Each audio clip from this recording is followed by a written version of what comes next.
नमस्कार दोस्तों, स्वागत है आपका धर्मवीर लाइव कार्यक्रम में। मैं हूं आपका दोस्त धर्मवीर। अगर आपने अभी तक हमारा चैनल सब्सक्राइब नहीं किया है तो चैनल को सब्सक्राइब करें, बेल आइकन को प्रेस करें ताकि आपको हमारे वीडियो सबसे पहले मिल सकें। वीडियो पसंद आने पर लाइक और शेयर करें।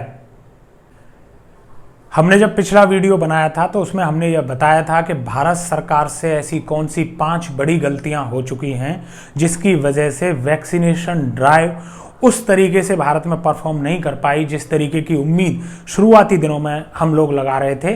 भारत के पास उसकी खुद की 2 वैक्सीन उपलब्ध हैं, उसके बावजूद भी भारत में वैक्सीनेशन उस स्पीड से नहीं हो पाया जिस स्पीड की भारत को शायद ज़रूरत थी।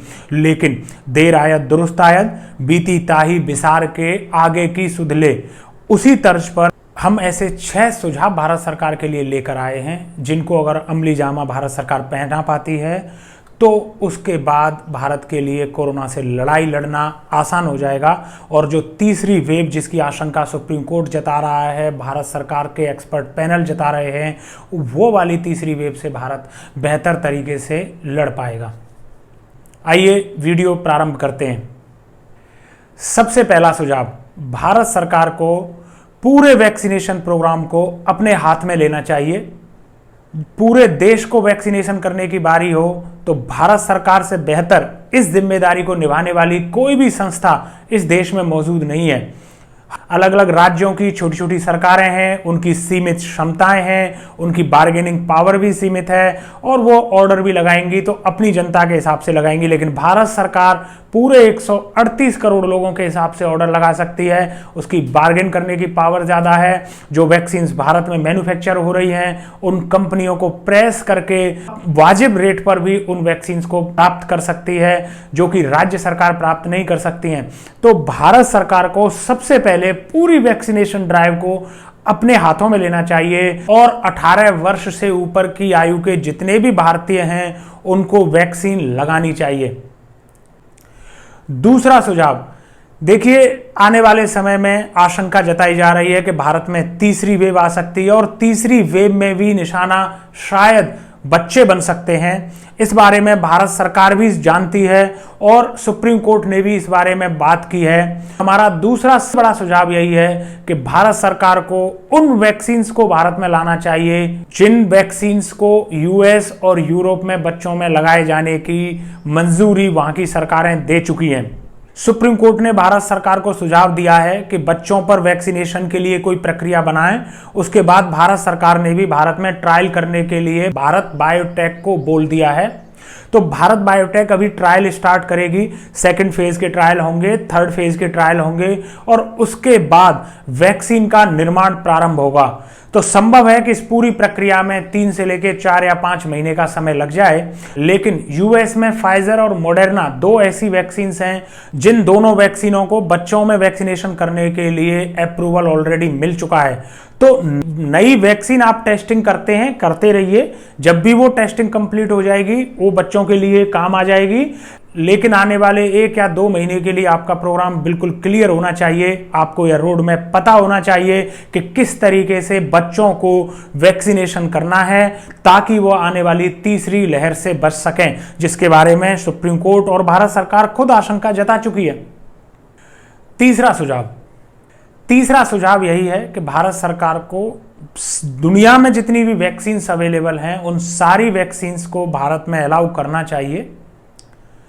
Pfizer, Moderna, Johnson and Johnson, Sputnik, Covishield, Covaxin, यह जितनी भी वैक्सीन्स इस वक्त दुनिया में उपलब्ध हैं इन सारी वैक्सीन्स को भारत में लाना चाहिए। अगर कोई भारतीय इन वैक्सीन्स के लिए पेमेंट करके भी लगवाना चाहता है तो उसकी इजाजत उसको मिलनी चाहिए।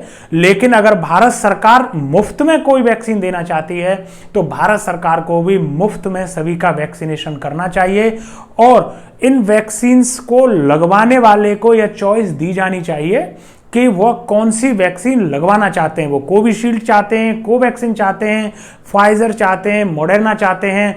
जैसे कि संभावना है कि फाइजर और मॉडर्ना की वैक्सीन महंगी आएगी, तो अगर कोई वैक्सीन महंगी है और भारत सरकार उसको अफोर्ड नहीं कर सकती है तो वह पेमेंट बेसिस पर उपलब्ध कराई जानी चाहिए। भारत में ऐसे करोड़ों नागरिक हैं जो वैक्सीनेशन के लिए पैसा दे सकते हैं, उनकी कैपेसिटी है और वह बेस्ट से बेस्ट वैक्सीन लगवाना चाहते हैं तो कोई वजह नहीं है कि भारत सरकार उनको जबरदस्ती कोविशील्ड या कोवैक्सीन वैक्सीन के लिए प्रेस करे और उनको दूसरी चॉइसेस ना दे।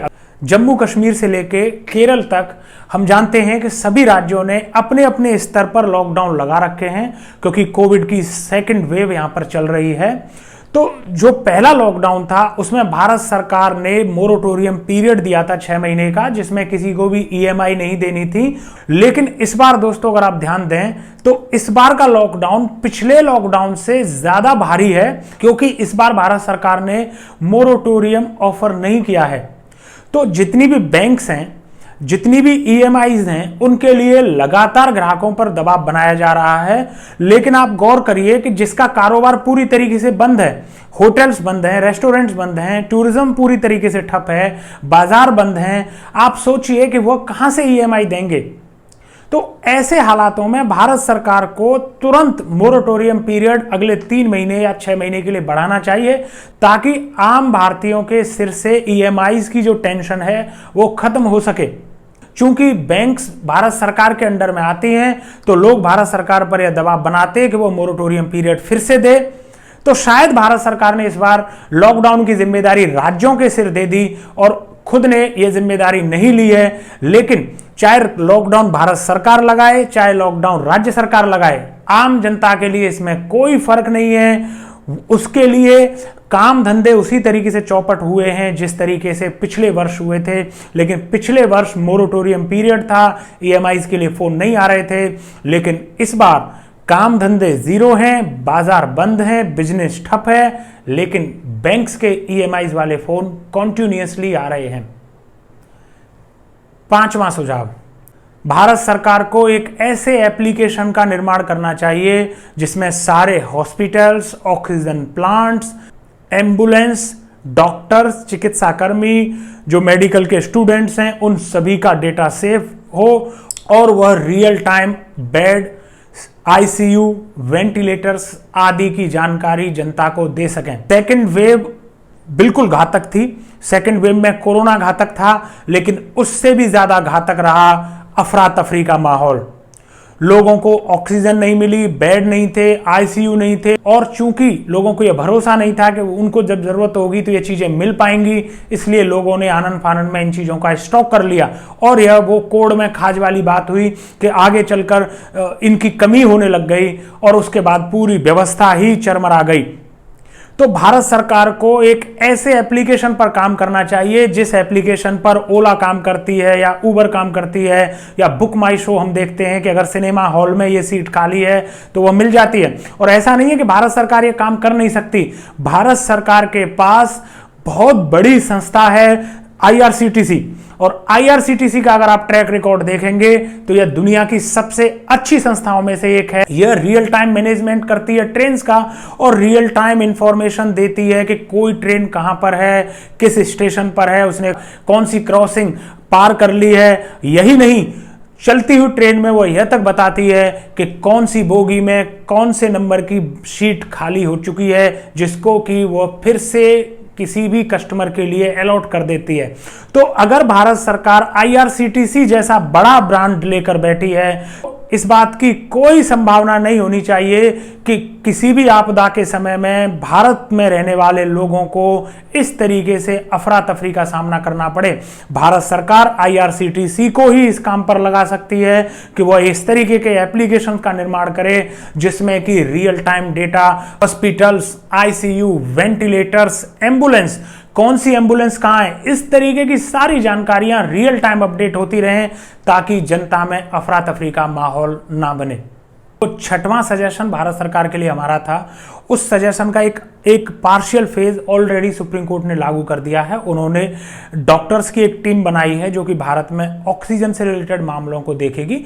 लेकिन इस मामले में हमारा सुझाव भारत सरकार के लिए यह है कि केवल हॉस्पिटल्स और ऑक्सीजन के लिए ही नहीं, बल्कि भारत में सारे कोरोना मामलों को देखने के लिए, वो चाहे लॉकडाउन हो, रेस्ट्रिक्शंस हो, शादियों के लिए परमिशन देने की बात हो या फिर थिएटर्स खोलने की बात हो, आईपीएल मैच कराने की बात हो, इन सारे मैटर्स को देखने के लिए भारत सरकार को बनिस्पत आईएएस और नौकरशाहों पे डिपेंड रहने के डॉक्टर, साइंटिस्ट और रिसर्चर्स की एक पूरी टीम बनानी चाहिए और उस टीम को यह फ्रीडम होनी चाहिए कि वो बिना किसी से डरे अपने सुझाव दे ताकि भारत उनके सुझावों का लाभ ले सके। कहाँ लॉकडाउन होना चाहिए, कहाँ नहीं होना चाहिए, किस राज्य सरकार को किस तरीके से तैयारी करनी चाहिए, इन सारे मामलों में इस तरीके का एक्सपर्ट पैनल अगर बात करेगा तो वह जनता में ज़्यादा भरोसा पैदा करेगा बनिस्पत आईएएस लॉबी और राजनेताओं के मुंह से भाषण सुनने के। तो दोस्तों, ये थे हमारे 6 सुझाव जो भारत सरकार को तुरंत अमल में लाने चाहिए।